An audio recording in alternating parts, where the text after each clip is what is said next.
of Genesis. Ham's son, saw Noah naked, and Ham cursed Canaan. And from Canaan came from the African nations. So white men interpret that the black people were cursed. And African warlords and kings sold the poor black people to the white person. Now, does that make that right? No, absolutely not. It's absolutely wrong. I believe that the Civil War was God's judgment on the United States for slavery. Even though enslaving African has ended, there is still slavery that goes on throughout the world. We should be familiar with that with human trafficking. That still goes on, unfortunately. Now, going back to the Bible of what I just read, the word masters and slaves is not used in the same context as when we talk about human trafficking.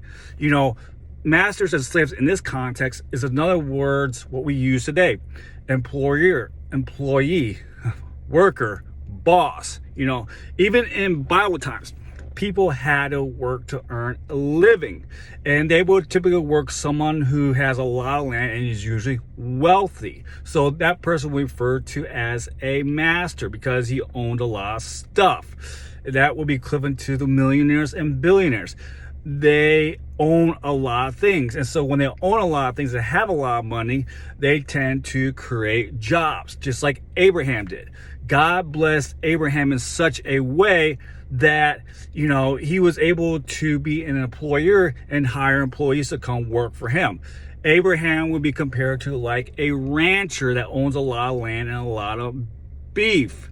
So Paul's using employer and employee to help us understand what it means to either live in the flesh or live in the spirit. And so Paul reminds the